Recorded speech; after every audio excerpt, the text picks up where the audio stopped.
يعني إيه يا جماعة أفتح يوتيوب ألاقي واحد بيقول اللي بينتقد منى زكي لمجرد اللي هو شاف الإعلان بتاع الفيلم دوت وما دخلش الفيلم نفسه وشافه، واللي هو عنده انتقاد كبير من 4 سنين فاتوا الفيلم اسمه أصحاب ولا عز عملت فيه حاجة ضايقت الناس. بس لو أنت بتنتقدها لمجرد النقطتين دول يبقى أنت كده عندك عيب في التعليم وعيب في الجهل. هو جهل كل الناس اللي بتنتقد منى زكي في تمثيلها أو في أدائها في الفيلم ده، وحط يعني عنوان كده إن أنت ما دخلتش الفيلم وبس بتنتقده السلام، وبتنتقده لمجرد إعلان، أو عندك خلفية إن أنت مش حابب الست ديّة، وأشاد باللي هو كل مرّة منى زكي بتنزّل أفلام أو بتنزّل مسلسلات الناس كلّها بتنتقدها من قبل ما تنزل. طَب أنا انتقدت منى زكي، تمام، وشُفت الفيلم ومعايا التذكرة لو عايز أطلّعها، كويس، وما كانش عندي مشكلة مع فيلم أصحاب والّا عايز، هو فيلم أصلًا وِحِش كفيلم بعيدًا بقى عن اللي هي عملته، يعني ما كانش فارق معايا هي عملت إيه، أنا فارق معايا الفيلم نفسه ما كانش فيلم حلو، وفي الفيلم دوّة أنا عندي معاه مشاكل وعندي معاه حاجات كويسة، وعادي خالص زي أي بني آدم في الدنيا، في حاجات حلوة وحاجات وِحشة، بس مش شرط إن كل واحد يطلع يقول كلمتين يبقى لجنة، ويبقى قابض، ويبقى سواء بقى بيمدح أو مش بيمدح مش فارقة، الاتنين دلوقتي واحد، الاتنين في نفس المركب.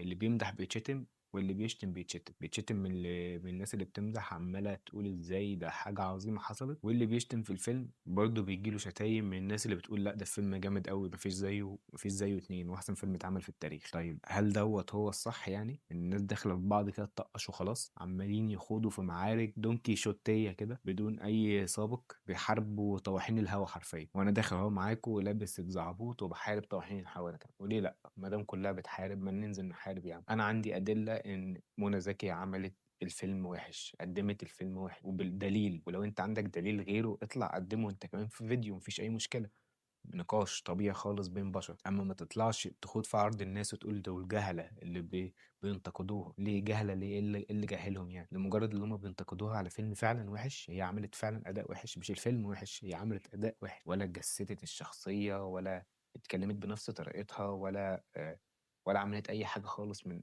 الحاجات اللي بتخلّي أي فيلم دوكيومنتري يبقى دوكيومنتري، وهُم مش قايلين إن هو فيلم دوكيومنتري، هو مستوحى من قصة حقيقية، يا عم ماشي، الفيلم بيتكلم عن شخصية حقيقية واقعية، قدّمها لي أقل حاجة بشكلها، يا عم أضعف الإيمان قدّمها لي بصوتها، قدّمها لي بإحساسها، يا عم بلاش شكلها، ده ولا ده ولا ده ولا أي حاجة خالص، قدّمها لي بطبيعية طيب، خلّيها إنسانة طبيعية، هات منى زكي زي ما هي، ما تغيّرش فيها أي حاجة، وخلّيها تتكلم بنفس طريقتها، ما تغيّرش فيها أي حاجة، بس خلّي في شوية إحساس، حتى دي ما كانتش موجودة، طيب يبقى فين بقى الحاجة الكويسة اللي هي عملتها؟ ده أضعف نقطة في الفيلم كان هي منى زكي، الفيلم فيه حاجات كتير حلوة، يعني الفيلم بالنسبة لي فيلم mid فيلم كويس، 6، 7 من 10 ما فيش أي مشكلة، فيلم كويس تشوفه وتتبسط على فكرة، فيه ملحمة كبيرة جدًا، وطبعًا أنت قدّام مخرج زي دوّة أكيد هيطلّع لك فيلم حلو، يعني أحمد مراد أنا بالنسبة لي هو روائي أكتر منه اللي هو كاتب سيناريو، والفرق بين الاتنين شتان يعني فرق كبير، ومش عشان مرّة كتب سيناريو حلو يبقى كل مرّة هيكتب سيناريو حلو، لكن هو شاف نفسه في الحتّة دي وكمّل فيها خلاص ما فيش مشكلة يا عم كمّل فيها، لكن أنت المفروض معاك بقى مخرج بيقرا السيناريو دوّة وعارف هو بيعمل إيه، مع الأسف في الفيلم دوّة خد السيناريو زي ما هو طلّعه حلو جدًا عشان هو مخرج كويس، بس السيناريو مش حلو، وطريقة التمثيل ما كانتش حلوة، بقية الممثلين في كتير منّهم حلو، أنا طبعًا مش هاتكلّم في أي حاجة ليها علاقة بأحداث تاريخية وإيه صح وإيه غلط، أنا مش مهتم، أنا مهتم الفيلم ادّاهوني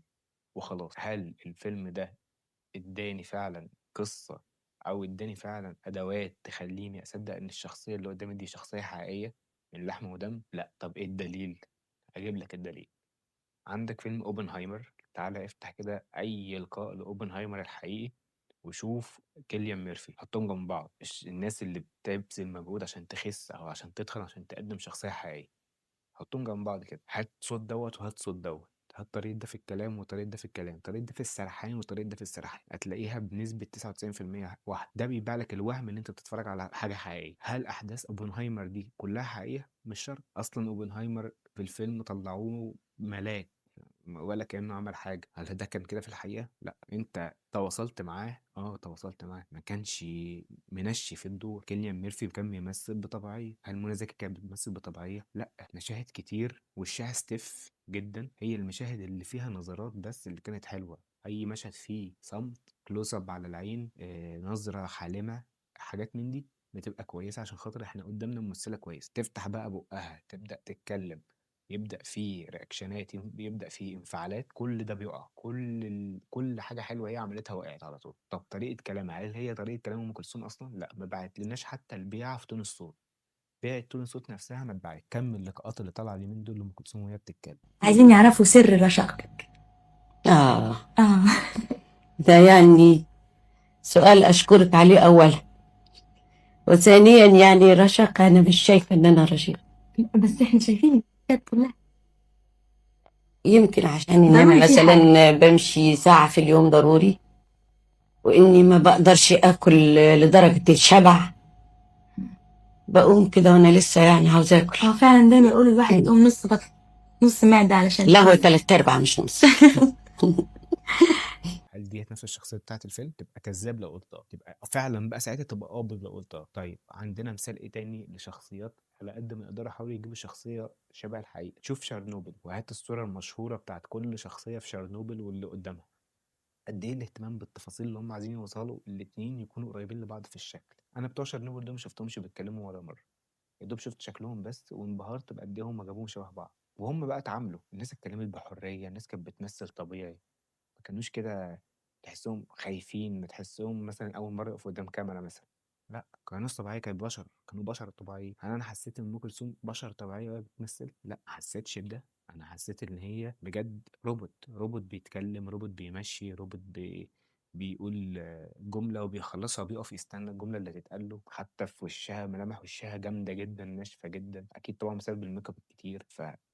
على أي أساس تقول ده حلو؟ أنا مش عارف. هنا بقى نبدأ ندخل في فكرة حلو ومش حلو وما فيهاش جدال، يعني هنا ما فيش وجهة نظر، ده هنا شيء واضح قدّام عينك، أنت يا دوب بس بالنظرة تبدأ حاجة تشوف كل الناس طلعت قالت إن الmakeup وِحِش، حلو أوي، الmakeup وِحِش، الmakeup كان تقيل جدًا، أثّر على طريقة الملامح وشكل وإخراج الملافظ كل حاجة، فأثّر في التمثيل، حتى لو هي تمثيلها حلو تحت الmakeup هي فوق الmakeup تمثيلها مش حلو.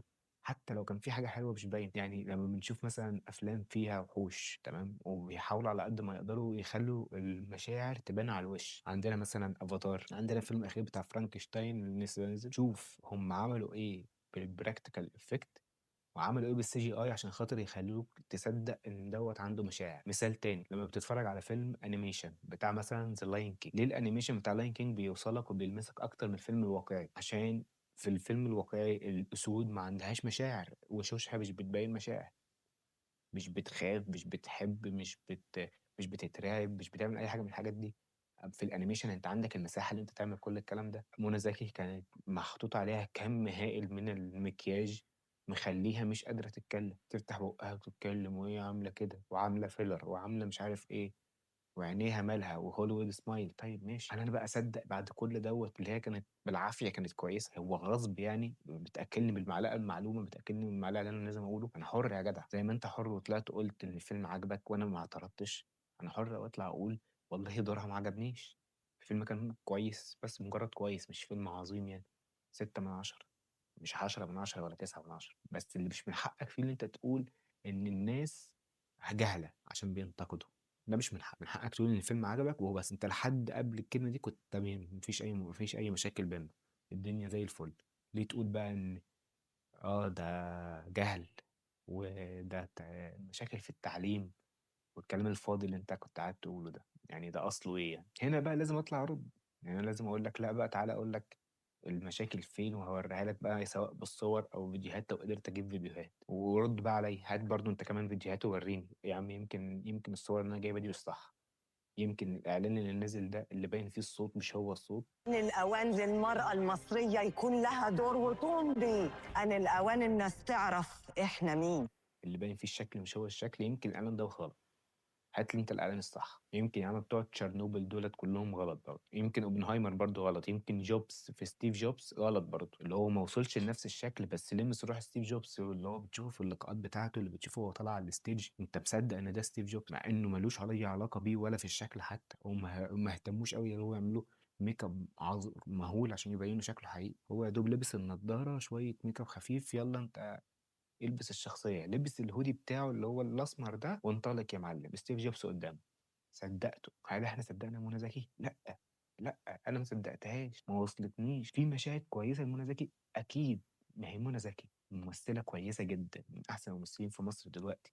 تحيا 404 لعبة نيوتن يا جماعة منى زكي أنا مش أنا اللي آجي أقيّمها، لكن في الفيلم ده كان وِحِش وكان طبيعي إن أنا أقول كده، في مشاهد حلوة، مشاهد الصمت، مشاهد التأمُّل، مشاهد اللي هي فيه خايفة، المشهد لمّا الراجل دخل عليها عشان يسرقها، في مشاهد حلوة، في مشاهد حلوة، تفتح بُقّها كُلّه بينهار، كل شيء بينهار، فيا ريت الناس تتقبّل الرأي الآخر، زي ما أنت كنت بتقول ادخل الفيلم وقُل له هو ما عجبكش ما فيش مشكلة، طَب تمام أنا دخلت الفيلم وقُلت ما هو ما عجبنيش، هل أنت هتتهمني ساعتها إن أنا جاهل عشان خاطر قُلت إن منى زكي دورها ما عجبنيش؟ هل أنا إنسان جاهل بقى خلاص أنا من ضمن الجهل ومن ضمن التعليم السيء؟ وإيه كلمة لازم تدخل تشوف الفيلم دي أنا مش فاهمها برضه، الإعلان أصلًا معمول إيه؟ تشويقي يعني اسمه إعلان تشويقي، بيشوّقك اللي أنت تدخل تشوف، بيورّيك حاجة حلوة، الله أنا عايز أدخل أشوفها، لمّا ينزل إعلان يخلّي الناس كلّها تنفر، مش الناس كلّها يا عم، نسبة كبيرة من الناس تنفر، هل لازم عليّا إن أنا أدخل وأدفع فلوس عشان أتفرّج على فيلم من الإعلان بتاعه أصلًا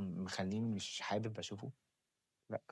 الإعلان معمول غرضه الوحيد اللي هو يحمّسني إني أدخل، ولمّا اتفرّجت على الإعلان حسّيت بحاجة غلط، شكلها ما كانش حلو، طريقة الكلام ما كانتش حلوة، الإعلان سريع، صاخب أوي، موسيقى عالية، مش ده اللي أنا حاسّه عن ناحية أم كلثوم أصلًا، الست اللي بتقعد تغني بالساعة ونُص والموسيقى بتاعتها جميلة والهدوء واللقاءات بتاعتها على طول بتبتسم ابتسامة كويسة، وبتتكلم بطريقة حلوة، وعندها إلقاء، وبتعرف تنكت وبتضحّك. إحنا شُفنا ده في الإعلان، ما أنت جاي تبيع لي باسم الست، طب ماشي ورّيني الست، ما ورّيتنيش الست، طب ما آجي لك ليه، أدفع لك فلوس ليه؟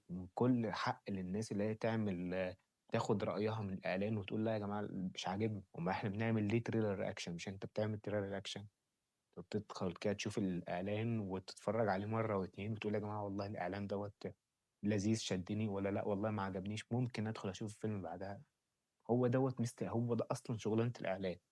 لو شُغلانة الإعلان ما اشتغلتش، طَب أنا باعمل إعلان ليه؟